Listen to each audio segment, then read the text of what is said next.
Hello, good afternoon.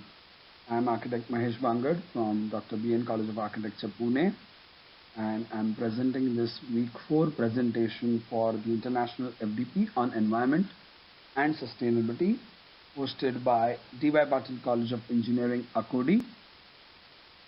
It is indeed a pleasure to have studied through the last 4 weeks on the topic of environmental awareness and my topic that I've taken is water and need for water conservation and to study the standards of water conservation and the ISO standards for quality of water as well.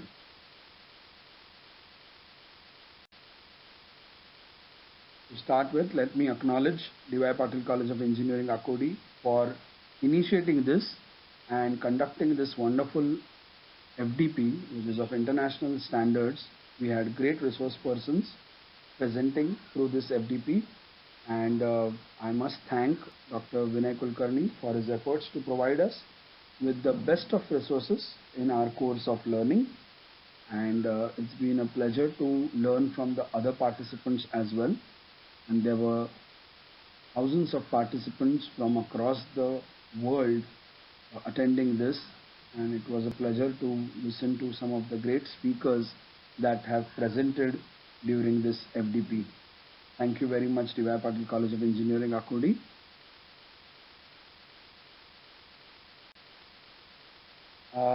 In my week 1 video, I had spoken about drinking water and the scarcity.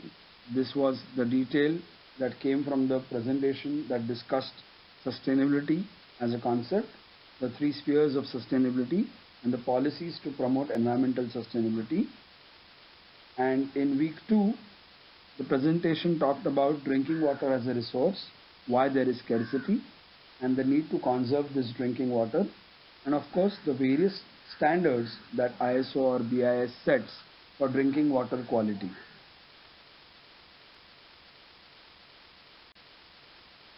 The week 4 video is what I am presenting now. The final week of the course was about understanding the standards for the environment and sustainability. The other important aspect was to study carbon footprint and the ways to reduce it. The following presentation discusses the relationship of ISO and water footprint, and the ways to reduce it.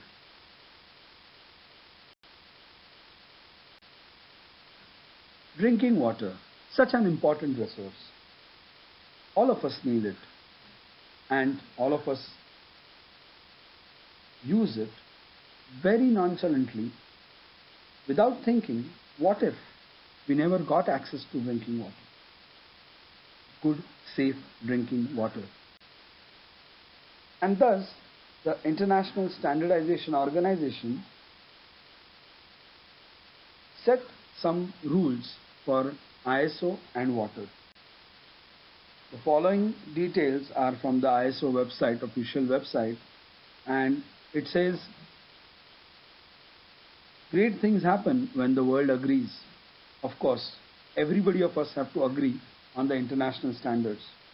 Why do we need ISO standards for water? Because water is one of the world's most essential commodities and the most precious of all. It is a key element of sustainable future and a vital ingredient for renewable energy sources, food production, and also improving sanitation and health of people. Around 40% of the world's population doesn't have enough water, and for those that do, pollution remains a real and serious problem.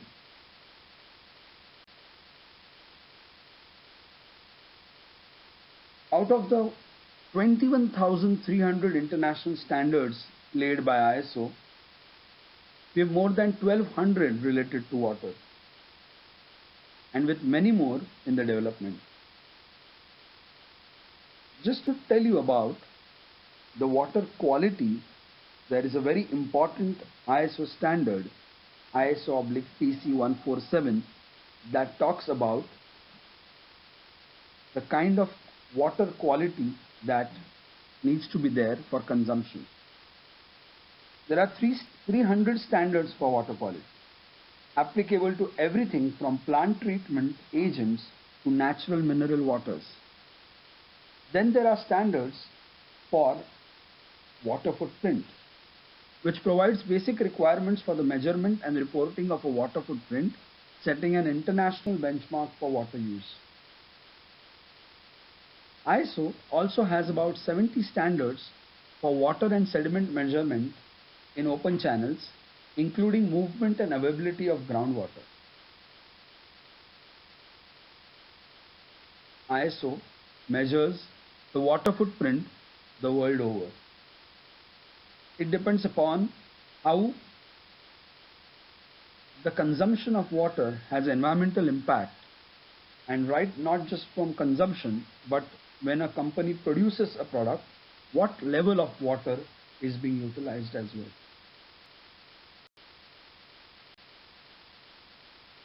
So what water related sectors does ISO cover? Of all those 1200 sectors or 1200 standards that I told you about, ISO covers water quality, irrigation, water footprinting, infrastructure, hydrometry, piping and valves, drinking water, measurement of fluid or flow, wastewater and water reuse. Our concern largely remains with drinking water and reuse of water. By the way, doesn't it come to our mind that who benefits from the ISO standards for water? Well, to be honest, all of us, be it industry or the regulators or the consumers like you and me. We all benefit from the ISO standards. A good, safe drinking water or good water supply services or good sanitation, all of these matter to us. Good quality of water in the fields lead to good food crop development. That too matters to us. So, ISO standards for water are very important for you and me.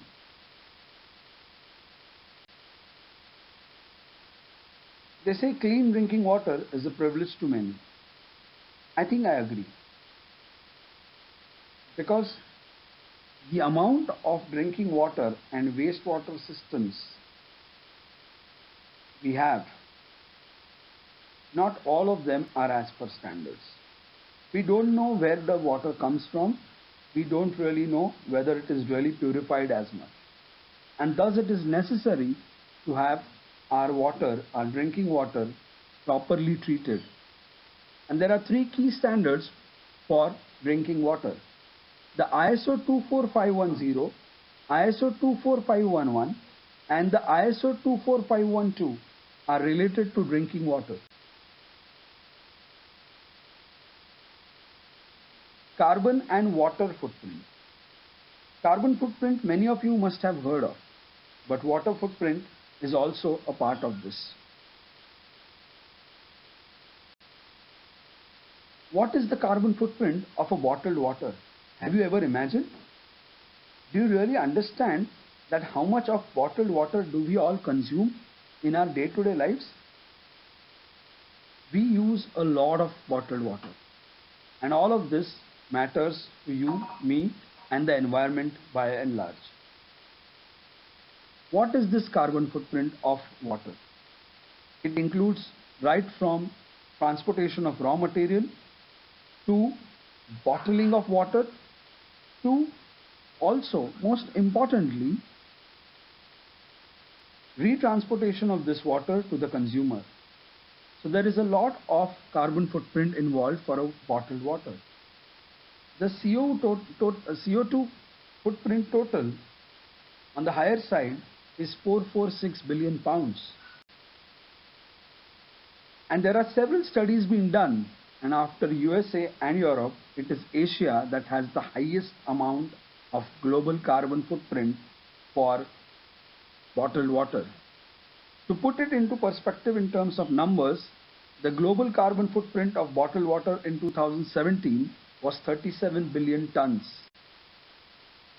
Summarizing that, we all need to understand that if we were to consume 480 billion plastic bottles in 2018 with an average size of 1 liter, that means that the CO2 footprint was between 67 billion to 192 billion kg of CO2 per year.